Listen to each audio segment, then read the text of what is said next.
olmadan çektiğimiz sizin fotoğrafınızı size göstermekten başka bir şey değil gayretimiz. Poz vermeden en doğal halimizde. En çıplak, en insan halimizde. Muhtemelen çok çirkin çıktığınızı düşünerek fotoğraftakinin siz olmadığını iddia edeceksiniz. Ama biz yılların tecrübesiyle önlemimizi aldık. Size çok benzeyen ama katiyen siz olmayan fotoğrafınızı çektik. Güvenin diye. Size çok benzeyen ama siz olmayan sizden ders alın diye. Yani şeytan diyor ki, İyilik vicdanlarınıza sıkılmış pahalı bir parfümdür. ve şeytan biliyor ki, Bazılarınızın kokusunu bastıracak kadar güçlüsü henüz imal edilmedi.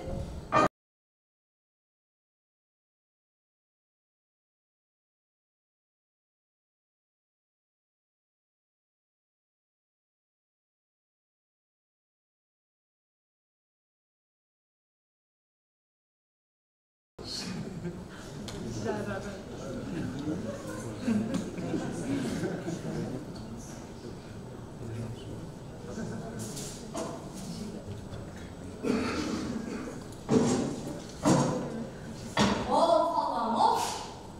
Yaşamak mı benimki? Olsa olsa kötü bir dublaj. O da sevgini tutmaya. Ay şiir gibi oldu kız anne. Hiç duyuyor muyum? Kime diyorum? Bıktım. 2 kuruş için çektiğiniz rezilliğe bak. Ha, bunların hepsi o eski kocam olacak sarhoşun yüzünden. Kıskanç olsun. Neymiş? Güya seviyormuş. Ayol seven insan kıskanır mı hiç? Peki kıskanan insan sever mi? Ah ah beni ne doktorlar ne mühendisler. Haklısın anne. Ne doktorlar ne de mühendisler. Biyotip size tam tarif olduğu. Ay neyse geç kalıyoruz. Son kontrollerimizi yapalım.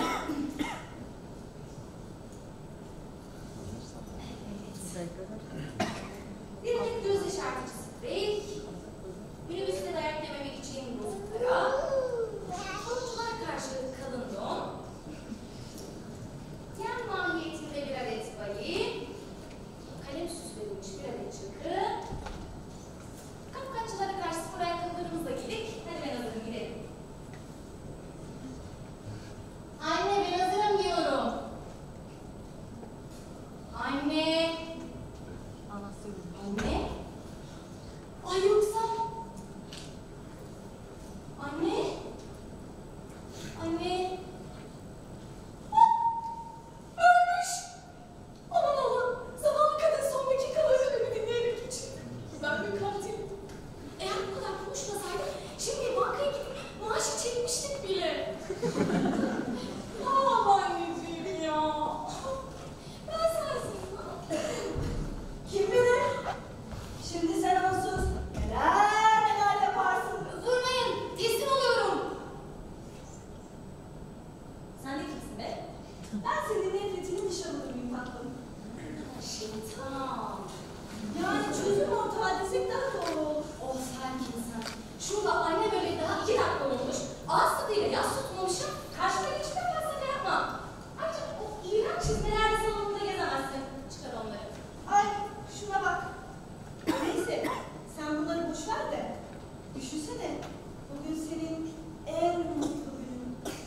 Düşünsene artık annen yok. Görüşen yok. Konuşan yok.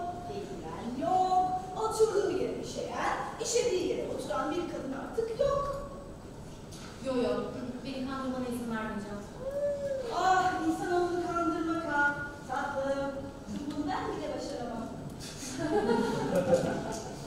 Ben senin içindeki düşlerinde yarattığın en kötü duygularını, ben insanoğlunun içindeki kibir ve kinin inkar edemeyin. Başka bir bedende var etmeye çalıştığını uydurma bir varlığı. Yani kısacası tatlım. Ben senin içindeki bütün kötü duygularını Memnun oldum desem yeridir. Şimdi sana göre ben annemden nefret ediyorum öyle mi? senin annen niteliktir. Hayda! Sen eksiktin. Bu yüzden zaten eksiklerin olduğu yerde ortaya çıkarız. Sen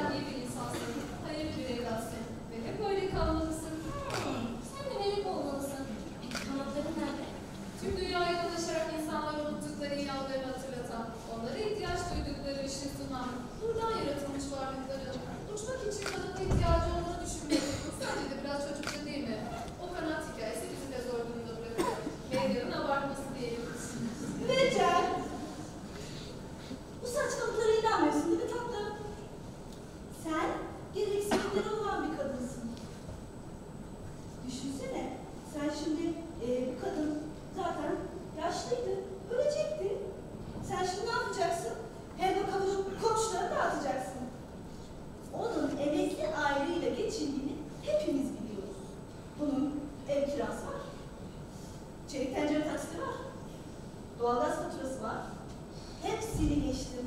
En önemlisi o butikteki kırmızı hırka var. Ay çok güzel bir merak şakalı kuru olan. Söyle bana bir Beccal, bir meleğe mi ihtiyacın var yoksa nakite mi?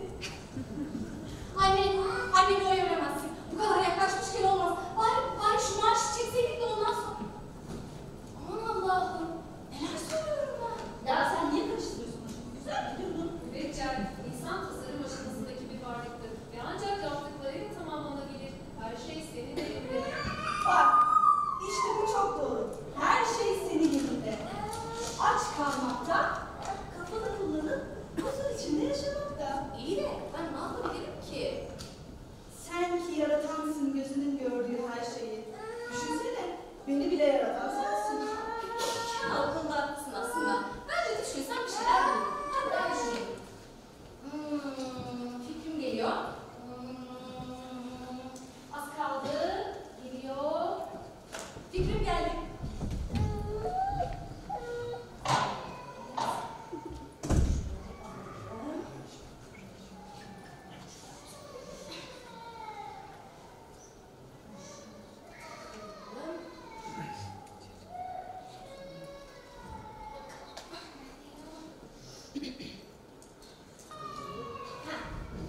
Hafif kambur. Şimdi biraz önde.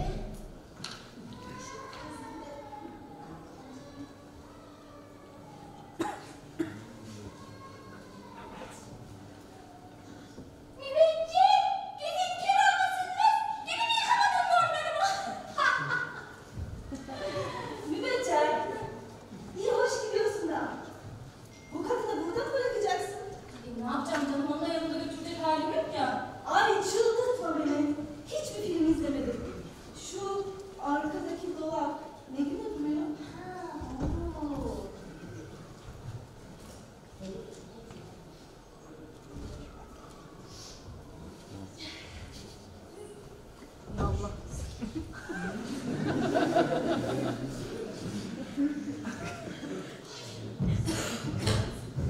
Allah'ım beni affet. Beccal, o dolaba tıkıştırmaya çalıştığın senin annen. Seni 9 ay karnında taşıyan, yemeyip yediren, giymeyip gidiren, iş kanuna göre alt hafta ücretli, isteğe göre alt hafta ücretsiz izin ayrılan. Yani seninle ağlayıp, seninle gülen. Uzattın ama. Mübeccel, senin bu kadın için yapacak hiçbir şeyin yoktu. Huzur ve refah içinde yaşamak istemez misin? Yani. Daha ne biliyorsun? Ay valla. Kusura bakma anneciğim. Yaşarken bize değer vermeyenin önümüzde de hakkı yoktur öyle değil mi? Hiç.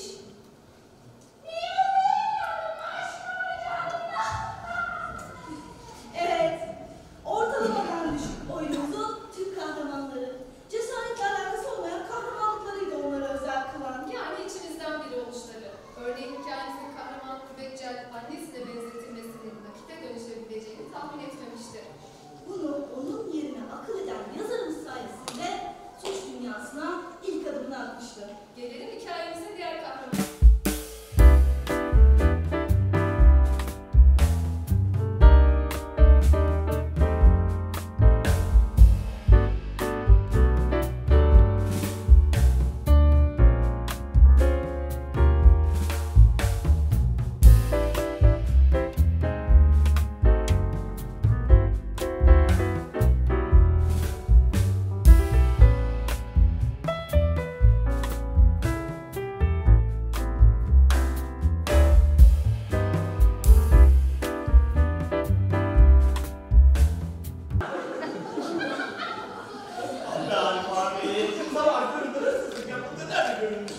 Oğlum ev sahipleri kızları böyle düşünür, hesap edersin. Bunlar daha güvenli bir ortam olamaz. Nasıl yani güvenli? Bak şimdi, ev sahipleri bu saatte hırsız binlerce düşürürsün. Bizim için güvenli bir ortam sahip. Ama onlar için güvensiz. Yani şöyle de düşünebiliriz. Onların kendileri için güvenli bir ortam yaratmaları bizi güvensizliğe düşürür. Yani hareket sensörleri, alarmlar falan. Abi bu kadar şeyi nasıl biliyorsun sen? Oğlum bize boşuna açlar demiyorlar. Nedir abi bu arası meselesi? Hırsızlık ve korkma işlerine yeni bir bakış açısı getirdi.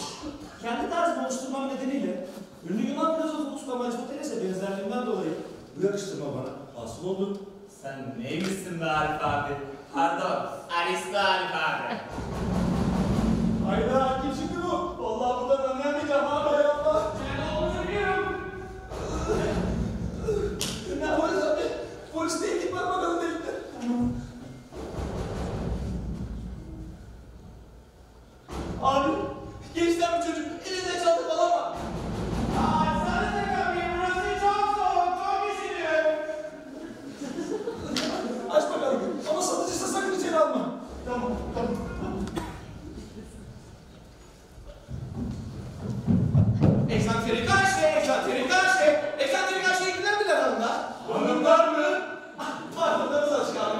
Egzantrik her şeyi gülerler. Sizi gidi şanslı şeyler sizi. Şu an yeryüzünde binlerce kadının yerinizde olmak istediğini farkında mısınız bakalım? Yok. Ama olmalısınız. Siz değerli tüketicilerimizin talepleri doğrultusunda eksantrik ürünler tasarlayıp yaşamınızı kolaylaştırmayı ilke edinmiş şirketimiz şu an kapınızda. Yok kardeş, sağ ol, bizde var. Nasıl? Sorunlarımızda var. Mümkün değil. Ürünlerimizin hepsi nevi şahsı ve münasır olup piyasada bir eş benzeri daha bulunmamaktadır. Boşa zamanını harcama. Birader başka bir kapı yani. Bir dakikanızı istirham ediyorum. İnanın bana değecek. Ulan tamam lan. Tamam çabuk seri bir şekilde tanıtma sonra şuradan kaybol. Teşekkür ediyorum. Bu elimde görmüş olduğunuz mucize ürün sayesinde artık hiçbir bölgemizde yazlar sıcak ve kurak, kışlar soğuk ve yağış geçmiyor. Her mevsim Yunan, her mevsim Akdeniz. Eksantrik iklimlendirme aparatı. Ayrıca bu aparatı alan ilk yerini tarihiye sıkıyorum. Hayır hele lazımda bir akşam yemeği yeme fırsatı. Hayır eleme lazım kim lan? Kaynım, aynı zamanda şirketimizin sahibi. Lan biz bu zımbırtıyı alıyoruz diye niye senin kaynına yemek yiyoruz? Ya tamam, yani beraber yemek zorunda değilsiniz. Paket yaptırın o eve de götürün. Ayrıca görseniz hayır hele lazım o kadar tatlıdır ki bir görseniz hemen kanınız kaynar kaymak. Ya da şu zımbırtına çabuk şuradan uzak. Abi bir baksana, güzel bir şeyler vardır ha. İşte aradığım ruh, işte bilinçli tüketici. Bu elimde görmüş olduğunuz şey nedir? Bez, çocuk bezi. Bravo! İlk bakışta sıradan bir çocuk bezi gibi durabilir ama bu Pavlov'un çocuk bezi. Hadi ya. Ne işe yarıyor peki abi? Çalışma prensibi oldukça basit. İçerisine yerleştirdiğimiz mikro ızgaralar sayesinde çocuk altına yapmaya yeltendiği esnada sırtından aldığı enerjiyi çocuğa elektrik olarak veriyor ve çocuk öyleyse altına yapmıyor. Yapılan deneyler göstermiştir ki çocuk gerçekten ölüyor ama altına yapmıyor. Allah'a Ağzına ben. Ha. Saçmalama aptalayım. O kreşe çocuğa birine elektrik veriyorlar. Lan ne sapık bilmez misiniz lan siz? Abi merak etmeyin. Aynı markanın sülfürik asitle çalışan bir de var. Bir dakika. Siz de beni tekleyerek kaybedenler kervanına katılmayın. Birader, elimden bir kaza çıkacak. Şu kulağını şuraya. Bir dakika. Son kozumu oynamadım. Bu elimde görmüş olduğu şey nedir? O nedir? Film şeridi. Ne işe yarar lan o? Göz önünden geçti. Siz de son anınızın film şeridi gibi gözünüzün önünden geçmesini istemez misiniz? Eksantrik film şeritleri. Ayrıca birçok insan bu film şeritleri olmadığı için yeteri kadar dramatik ölemedi. Biliyor musunuz?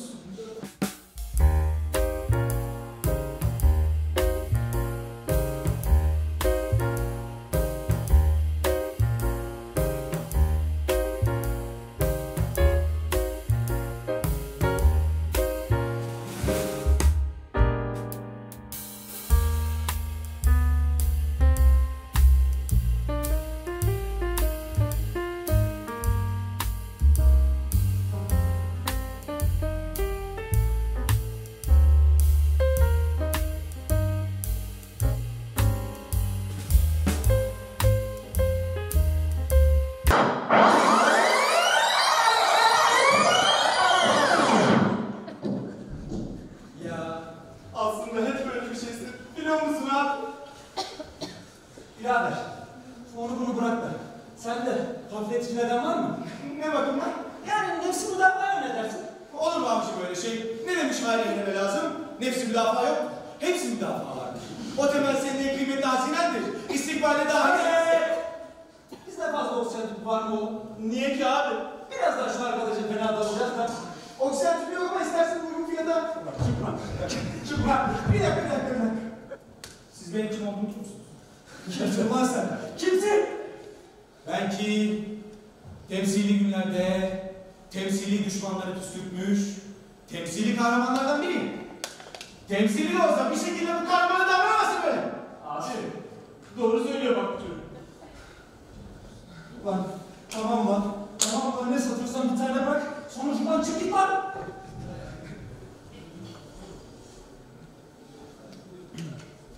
Abi, o kitabın imzalısı var mı ya? Yok, ama isterseniz hepimiz alırım. Neticede yazarın erişmesi. Kaynak kaynasız. O zaman sevgili dostum Samet'e bir imzalar mısın? Tabii ki.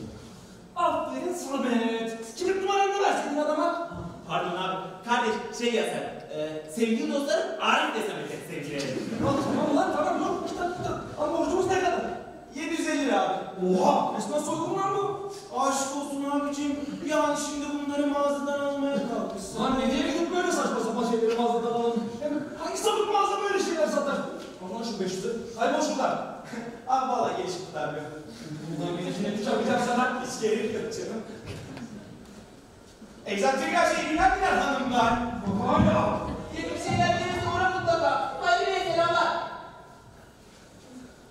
Oğlum sen nasıl bir insansın ya? Nasıl bir insansın? Niye ki abi? Yok kitap imzalatmalar, yok bir daha öğrenmeler. Sen nasıl bir hırsızsın kendine gel. Aman abi klasik hikaye biliyorsun. Kız karakterler klişesi.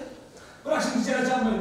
Sen şu dolaba bak, ben de şu çekmeceleri kontrol edeyim. Sonunda şuradan tüyüp gidelim. O değil de Arif abi. Bu alem senin gibi feyle sabırsız görmedim namussuz. Bu alem nasıl? Aynısı sen de sağ.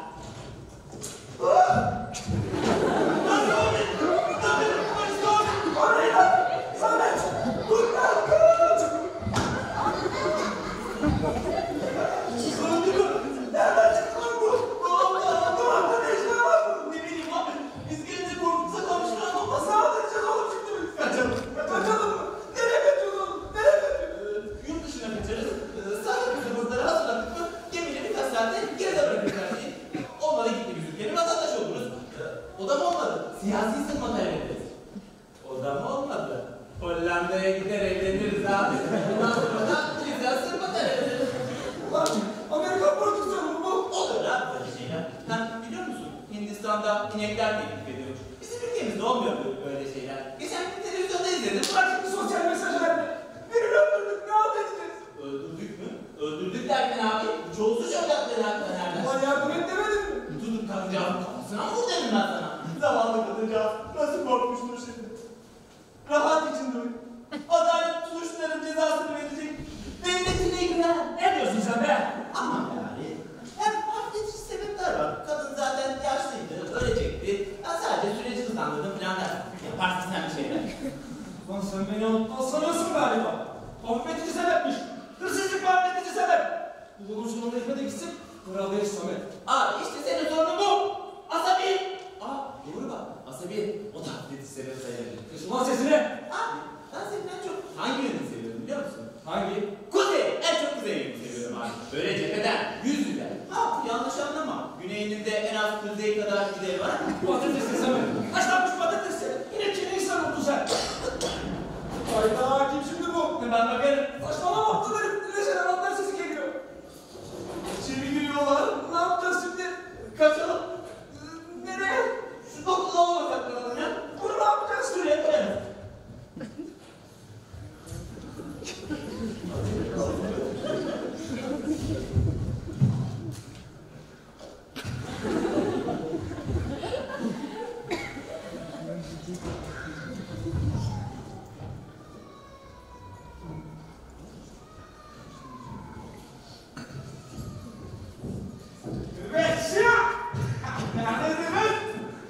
Ben geldim ben.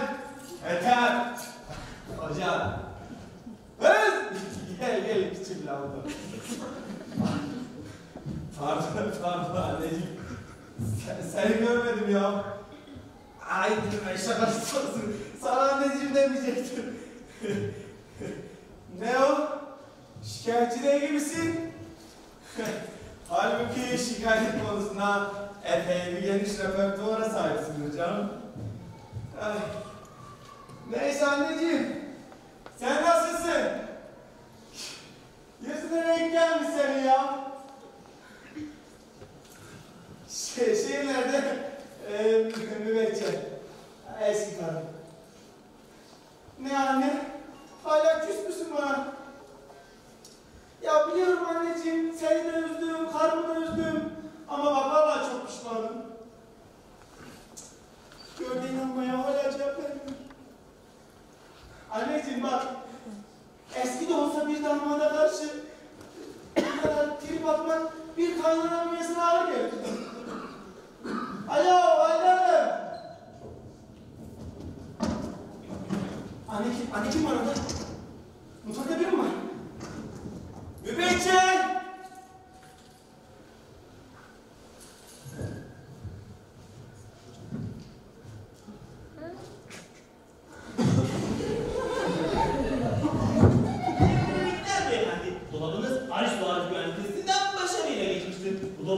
mutlu ve huzurlu bir yanınızda sizinle olmayı hak edecek kadar sağlam ve güvenlidir. Her neyse biz şimdi diğer mutlu ev sahiplerinin dolaplarını güvenlik testinden geçirmek üzere buradan ayrılmak durumundayız.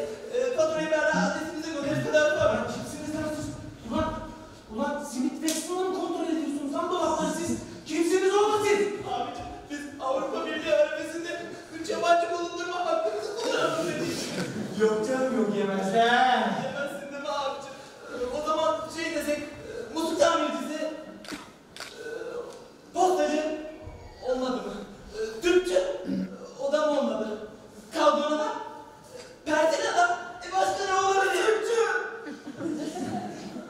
Ah mübeccel ah. Ulan ayrılalı daha bir ay olmadı. Eve 2 tane kimlik bulalım yaşayan adam attı sana. Söyleyin lan bana. Mübeccel de o kaldırdı. Söyleyin lan. Kim abi yenge mi? Yenge mi? Ulan Allah'ım ne iğrenç tatlısın. Sen ne diyorsun ona? Görümce mi? Abi ben tüpçü cevabını görümcek adam olarak değiştirsem? Kapat elini! Alacağın olsun. Bir de evin büyüğü olacaksın. Sahip çıkamadın kızına. Abi, yenge de bugün biraz sessiz galiba. Geldiğimizden beri öyle boş bakıyor. Bana yıllardır öyle bakıyor. Aman be abi, kaynananın geldi hep böyle zaten. Lan şunlar şunlar. Şunlar şunu. Geçin lan. Benim karımı hangi fantezilerinize kurban ettiğinizden söyleyin lan. Abi biz çok büyük bir yanlış anlaşılma göbeğindeyiz. Yani göbek derken yanlış anlama. Mecazen. Yengenin göbeğine gönderme falan. Neyse sanırım ben toparlayamayacağım. Alfa abi şimdi seni detaylı olarak bilgilendirecek. Bana niye öldürdün? Ne diyeceğim ben adama? Aşağı tükürsen sakın, yukarı tükürsen büyük. Aman! Ben acayip değilsek, hırsızı desek, işte tükürürüz. Katiliz desek hakeza. Biz en iyisi kadın dostuyuz diyelim. Sabe! Sus! Ne demeyeyim bana otursun o zaman sözü? Aristokratlar da koltukları kabarıyorlar. Bana Arif'ten meselesi gittiğin gibi değil. Nasıl yani? Ben ek işinde yakalanmıştım. Arif'ten marka benzer şey yapmazsın. Hapisten çıktım. Ben bankaya adamım. Ve her seferinde de yakalanmış. Evet Aristo abicim. Bunu alemde bilmeyen var mı ya?